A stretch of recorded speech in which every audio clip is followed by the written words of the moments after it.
છું આપની સાથે ધરતી એક મહત્વના સમાચાર સામે આવ્યા છે। રાજકીય નેતા નરેશ પટેલ, જે પાટીદાર નેતા છે નરેશ પટેલ, તે કઈ પાર્ટીમાં જોડાશે તેનું કાઉન્ટડાઉન શરૂ થઈ ગયું છે। પાટીદાર નેતા નરેશ પટેલ કઈ રાજકીય પાર્ટીમાં જોડાવાના છે તેને લઈને ઘણા સવાલો ઉભા થયા છે। તેને લઈને કાઉન્ટડાઉન પણ શરૂ થઈ ગયું છે। પાટીદાર નેતા નરેશ પટેલ હાલ ગુજરાતમાં નથી, તેઓ સિંગાપુરના પ્રવાસ પર છે। પાટીદાર નેતા નરેશ પટેલ હાલ સિંગાપુરના પ્રવાસ પર છે। નરેશ પટેલે પોલિટિક્સમાં જોડાવવાનું કાઉન્ટડાઉન શરૂ થઈ ગયું છે। આ પહેલા તેઓએ નિવેદન આપ્યું હતું કે તેઓ 20 થી 30 માર્ચ સુધીમાં જાહેરાત કરશે કે તેઓ કઈ પોલિટિકલ પાર્ટીમાં જોડાશે। નરેશ પટેલના પોલિટિકલ પાર્ટીમાં જોડાવવાનું કાઉન્ટડાઉન શરૂ થઈ ગયું છે। પાટીદાર નેતા નરેશ પટેલ હાલ ગુજરાતમાં નથી, તેઓ સિંગાપુરના પ્રવાસ પર છે। ખોડલધામના ચેરમેન નરેશ પટેલ હાલ સિંગાપુરના પ્રવાસમાં છે। તેઓ કઈ પાર્ટીમાં જોડાશે તે અંગે તેઓ આવીને ખુલાસો કરી શકે છે। તેઓને 3 પાર્ટી પર સુધી આમંત્રણ આપવામાં આવ્યું હતું કે તેઓ તેમની પાર્ટીમાં જોડાય। પાટીદાર નેતા નરેશ પટેલ કઈ રાજકીય પાર્ટીમાં જોડાવાના છે તેને લઈને કાઉન્ટડાઉન શરૂ થઈ ગયું છે। પાટીદાર નેતા નરેશ પટેલ હાલ ગુજરાતમાં નથી। ખોડલધામના ચેરમેન નરેશ પટેલ હાલ સિંગાપુરના પ્રવાસે છે। આ પહેલા તેમને ભાજપ, કોંગ્રેસ અને આપમાંથી રાજકીય પાર્ટીમાં જોડાવા અંગેનું આમંત્રણ આપવામાં આવ્યું હતું। જ્યારે તેમને નિવેદન આપ્યું હતું, નરેશ પટેલે નિવેદન આપતા કહ્યું હતું કે 20 થી 30 માર્ચ સુધી તેઓ જાહેરાત કરશે કે તેઓ કઈ પોલિટિકલ પાર્ટીમાં જોડાશે। તો હાલ નરેશ પટેલ કઈ રાજકીય પાર્ટીમાં જોડાશે તેને લઈને કાઉન્ટડાઉન શરૂ થઈ ગયું છે। પણ પાટીદાર નેતા નરેશ પટેલ હાલ ગુજરાતમાં નથી। ખોડલધામના ચેરમેન હાલ સિંગાપુરના પ્રવાસ પર છે। તો નરેશ પટેલ કઈ પોલિટિકલ પાર્ટીમાં જોડાશે તેને લઈને કાઉન્ટડાઉન શરૂ કરવામાં આવ્યું છે। તો હાલ સવાલ એ થઈ રહ્યો છે કે તેઓ ભાજપમાં જોડાશે, કોંગ્રેસમાં કે પછી તેઓ આપમાં જોડાશે। નરેશ પટેલ પોલિટિકલ પાર્ટીમાં જોડાશે તેને લઈને પણ ઘણા સવાલો ઉભા થયા છે। 20 થી 30 માર્ચ સુધીમાં તેમણે જાહેરાત કરવાનું નિવેદન આપ્યું હતું। પાટીદાર નેતા નરેશ પટેલ હાલ ગુજરાતમાં નથી, તેઓ સિંગાપુરના પ્રવાસ પર છે। ખોડલધામના ચેરમેન નરેશ પટેલ હાલ સિંગાપુરના પ્રવાસ પર છે। તો નરેશ પટેલ, પાટીદાર નેતા નરેશ પટેલ કઈ રાજકીય પાર્ટીમાં જોડાશે તેને લઈને કાઉન્ટડાઉન શરૂ થઈ ગયું છે।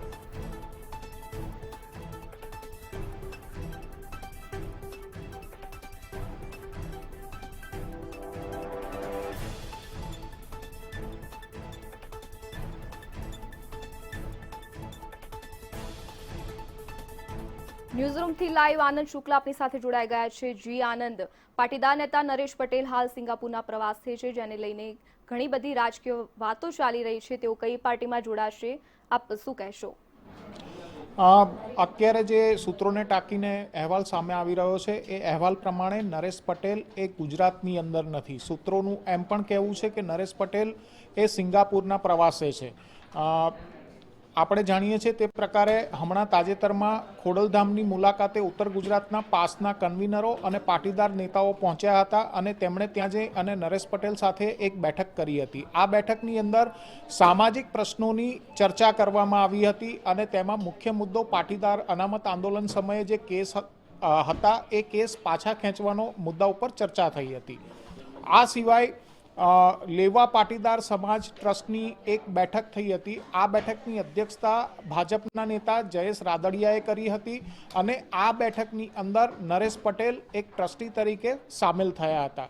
જોકે આ બેઠક સંદર્ભે પણ કહેવામાં આવ્યું હતું કે નરેશ પટેલ ના રાજકીય પ્રવેશ સંદર્ભે આ બેઠકની અંદર કોઈ ચર્ચા થવાની નથી અને જયેશ રાદડિયાએ આના સંદર્ભે એક પ્રેસ કોન્ફરન્સ કરી હતી અને પ્રેસ કોન્ફરન્સની અંદર કહ્યું હતું કે આ એક ટ્રસ્ટની બેઠક છે, ટ્રસ્ટીઓ સામેલ થઈ રહ્યા છે જેમાં સમાજના પ્રશ્નો સંદર્ભે ચર્ચા કરવામાં આવશે।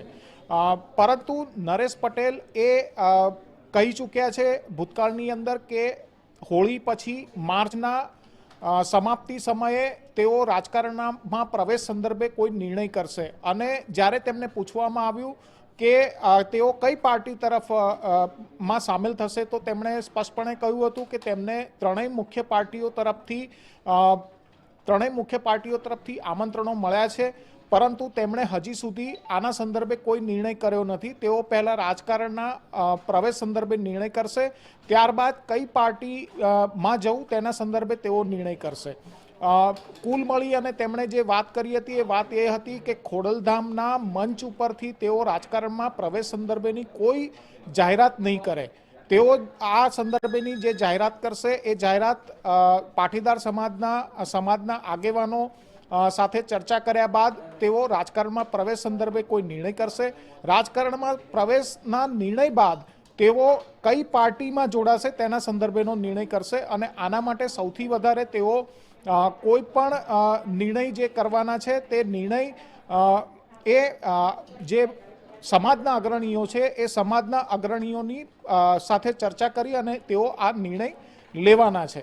હવે અત્યારે જ્યારે તેઓ ગુજરાતમાં નથી, ગુજરાતની બહાર છે, તો માની શકાય કે તેઓ લગભગ 4-5 દિવસ તો ગુજરાતમાં નહીં હોય અને આવા સંજોગોની અંદર જે તેમણે કહ્યું હતું કે હોળી બાદ તેઓ માર્ચના સમાપ્તિ વખતે રાજકારણમાં પ્રવેશ સંદર્ભેની કોઈ ચર્ચા કરશે.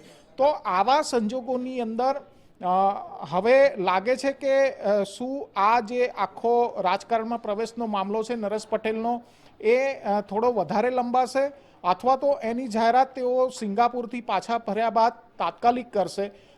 તેના ઉપર હવે અટકળબાજીઓ રાજકીય વર્તુળોની અંદર અને સામાજિક વર્તુળોની અંદર શરૂ થઈ છે. જી તરતી. જી આનંદ, સમગ્ર વિગત બદલ આપનો આભાર. પાટીદાર નેતા નરેશ પટેલ કઈ રાજકીય પાર્ટીમાં જોડાવાના છે તેને લઈને કાઉન્ટડાઉન શરૂ થઈ ગયું છે. તેઓએ આ પહેલા નિવેદન આપતા કહ્યું હતું કે હોળી બાદ એટલે કે 20 થી 30 માર્ચ સુધીમાં તેઓ કઈ પાર્ટીમાં જોડાશે તેને લઈને તેઓ નિવેદન આપશે. પણ હવે અત્યારે હાલ તેઓ ગુજરાતમાં નથી, તેઓ હાલ સિંગાપુરના પ્રવાસ પર છે. ખોડલધામના નરેશ પટેલ સિંગાપુરના પ્રવાસ પર છે. નરેશ પટેલનું પોલિટિક્સમાં જોડાવાનું કાઉન્ટડાઉન શરૂ થઈ ગયું છે. હવે હાલ સૌ કોઈની નજર છે કે ક્યારે તેઓ પ્રવાસ પરથી પાછા આવે અને કઈ રાજકીય પાર્ટીમાં જોડાય તેનું જાહેરાત કરે. પાટીદાર નેતા નરેશ પટેલ કઈ રાજકીય પાર્ટીમાં જોડાવાના છે તેને લઈને કાઉન્ટડાઉન શરૂ થઈ ગયું છે. આ પહેલા નરેશ પટેલે કહ્યું હતું કે તેઓ લોકોને પૂછીને આ બાબતે નિર્ણય કરશે કે રાજકારણમાં પ્રવેશ સંદર્ભે તેઓ નિર્ણય કરવાના છે કે તેઓ કઈ પાર્ટીમાં જોડાશે. આ પહેલા જ તેમને 3 પાર્ટી આમંત્રિત કરી ચૂકી છે. ભાજપ, કોંગ્રેસ અને આમ આદમી પાર્ટી દ્વારા તેમને આમંત્રિત કરવામાં આવ્યા છે કે તેઓ તેમની પાર્ટીમાં જોડાય.